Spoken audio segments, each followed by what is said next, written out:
Misty, one of the biggest budget developments proposed for North Brevard, your area, is the reopening of South Lake Elementary School. Mm-hmm. Why is that important? I think it's important on a couple of fronts. One, we have some overcrowding issues in the elementary schools in the north area which have to be addressed. Two, we are lacking in the north end of the county in choice programs.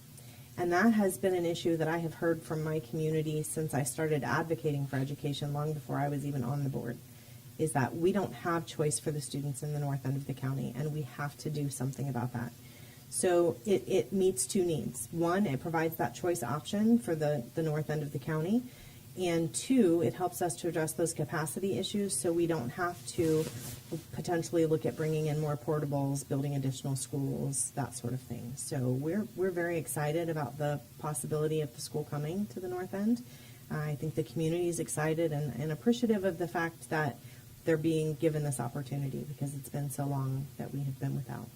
Kendall, the closure of schools in Titusville, on Merritt Island, and in Cocoa was more than just a capacity issue, it turned out. It really led to some hard feelings in our community, led to some problems with public trust, especially in, I think, the African American community in some areas.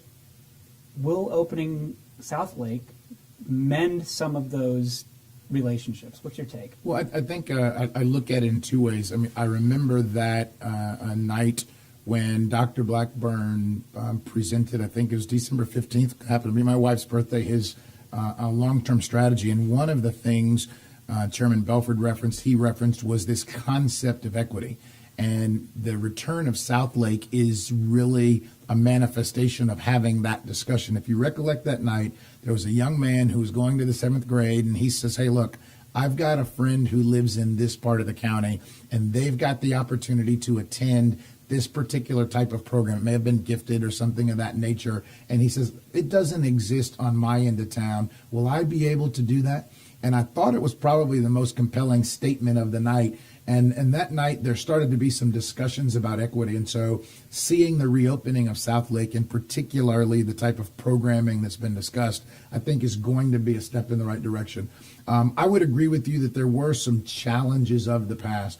One of the things I think you have to be with the community is clear, concise, and honest. And at that time, there were some challenges where maybe people didn't feel that the board members had given them very clear explanations, because there were multiple schools that were on the list where there was not closure, and at least it appeared to some elements of the community that there may have been disproportionate closures that more impacted African American communities. And so I believe that it's a challenge for anyone. Anytime you're opening schools, closing schools, currently you're talking about redistricting, any of those things, if you can give some very fact-specific reasons, people still love their schools and love their neighborhood schools, but I think it helps them to understand why you're doing it, and it makes sense, and it's really on a database type reason.